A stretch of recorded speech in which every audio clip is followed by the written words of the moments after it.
नमस्कार प्यारे बच्चों। क्या आप सब जानते हैं कि निषेचन क्या होता है और निषेचन के बाद एक फूल कैसे बीज में बदल जाता है। अगर जो आप सब ये सब नहीं जानते हैं तो हमारे साथ लास्ट तक बना रहें और जानने की निषेचन क्या होता है। तो सबसे पहले हम बात करते हैं निषेचन। आखिरकार निषेचन क्या होता है। नर युग्मक और मादा युग्मक के संलयन को ही निषेचन कहते हैं।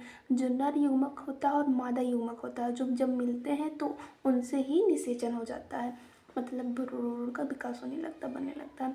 यहाँ निषेचन मुख्य चरणों में होती है। निषेचन मुख्य चरणों में ये किस में हो रही है, पुष्पीय पादप में हो रही है। तो क्या है, निषेचन पूर्व की घटना है। पराग स्त्री केसर संकरण। तो पराग स्त्री केसर संकरण क्या होता है, इसमें क्या होता है कि जो स्त्री केसर होता है, पुष्पीय पादप में स्त्री केसर होता है, मादा जनन अंग होते हैं। वह क्या करती है, वर्तिका को पहले अपनी जाति का पहचान करती है कि मतलब ये हमारी जाति की है। मतलब हमारे जैसे कि एक फूल है, गुड़हल का फूल है तो गुड़हल के फूल का ही तो परागकण हेरेगी, गेंदे की फूल का परागकण नहीं हेरेगी ना। तो उसी प्रकार ये पुष्प क्या करते हैं, अपनी जाति के ही परागकण को हेरते हैं, मतलब खोजते हैं। अगर वही होगा तो निषेचन मतलब आगे की प्रक्रिया होगी, अगर नहीं होगा तो आगे की प्रक्रिया वहीं रुक जाएगी, खत्म हो जाएगी, कुछ भी नहीं होगा। तो इसी प्रकार क्या होता है, निषेचन में सबसे पहले स्त्री केसर क्या करती है, अपनी जाति को देखती है कि वह मतलब गुड़हल का फूल है तो गुड़हल के फूल का ही परागकण है ना, कोई गेंदे का फूल का परागकण तो नहीं है, इसीलिए तो ये अपनी जाति को हेरेगी। तो अगर जो मिल जाता है गुड़हल के फूल का परागकण तो उससे आगे की प्रक्रिया होगी। तो समझ लो कोई गुड़हल का फूल था, उसे उसकी जाति का परागकण मिल गया, तो देखो अब उसके आगे क्या होगा, उसके आगे क्या होगा हम चित्र के द्वारा बताते हैं। गुड़हल के फूल का जान लो ये आधा भाग है, आपको दिख रहा होगा। समझो कि कोई फूल के अंदर का ये अंदर वाला भाग है, अंडाशय।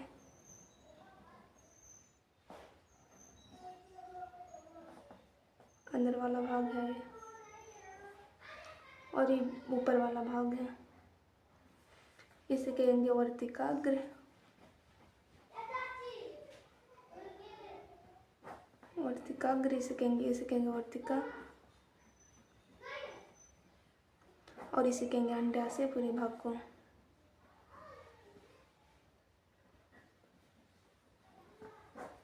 अंडाशय इसे कहेंगे। तो समझो पहले क्या होगा, अगर जो इसी जाति का परागकण आ रहा है, समझ लो इसी जाति का कोई परागकण है, परागकण यहाँ पर है, यहाँ पर ये परागकण आया, तो इस परागकण में क्या होगा, यह समसूत्रीय विभाजन करेगी। उसमें दो मतलब ए बन जाएंगे, दो वो कोशिकाएं बन जाएंगे, जिसको एक को कहेंगे कायिक कोशिका, एक को कहेंगे जनन कोशिका। लिख देती हूँ यहाँ पर। एक जो ऊपर वाला होगा वो होगा जनन कोशिका,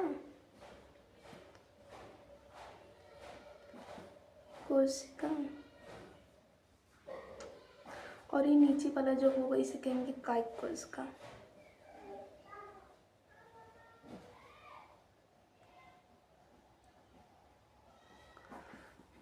इसे कहेंगे कायिक कोशिका। तो क्या होगा, जो कायिक कोशिका होगा उसका अगर जो इसकी जाति का है और मतलब इस तरीके से पहचान भी लिया कि हाँ ये मेरी जाति का है, तो इसे स्वीकार कर लेगा और उसकी आगे की प्रक्रिया होने लगेगी।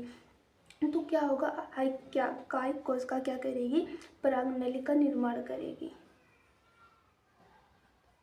परागनली मतलब पराग का जो जनन कोशिका है वे इसी के माध्यम से यहाँ पर आएगा अंदर। यहाँ पर क्या होता है, यहाँ पर 2-3 कोशिकाएं होती हैं इसके अंदर, मादा जनन के अंदर।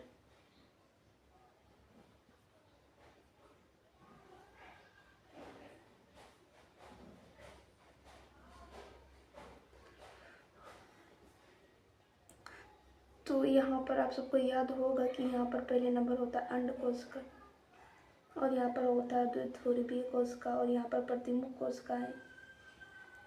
तो इसका चित्र यहाँ पर समझो।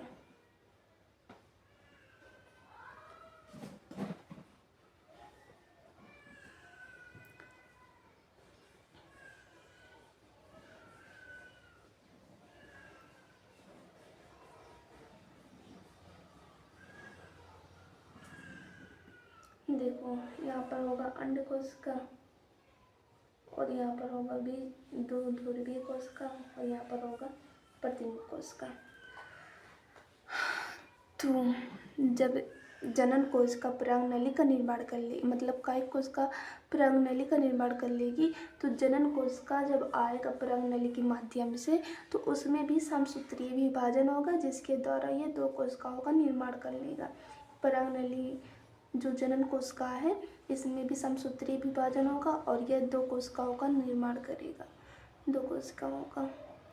और ये दो कोशिकाओं को मतलब ये जो अंडाशय है, अंडाशय के अंदर बीजांड पूरा संरचना है, इसके अंदर आकर देखो क्या करेगा, जो ये अंड कोशिका है ऊपर वाला, इस दोनों को कहेंगे सहायक कोशिका। यहाँ पर फिर से हम बना के लिख दें, दोनों को कहेंगे सहायक कोशिका।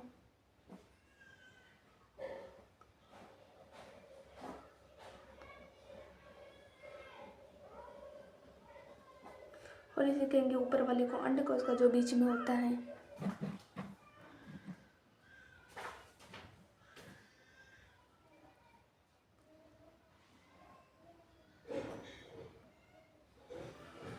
कोशिका।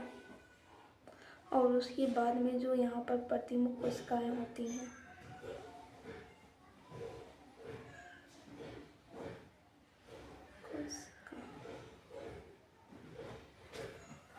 तो देखो अंड कोशिका से एक मतलब नर युग्मक आएगा, इससे लग जाएगा, तो उसके आगे की प्रक्रिया हम पढ़ते हैं। तो क्या होता है, परागण के बाद परागकण और्तिकाग्र पर गिरते हैं।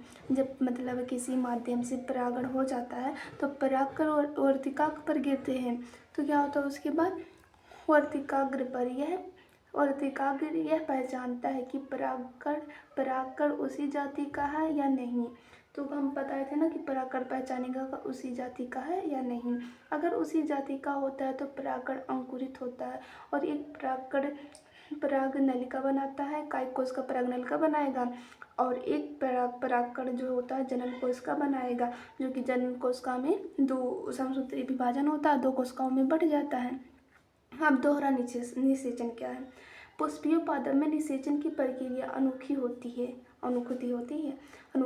क्योंकि यहाँ दो बार संलयन होता है, इसलिए दोहरा निषेचन कहते हैं।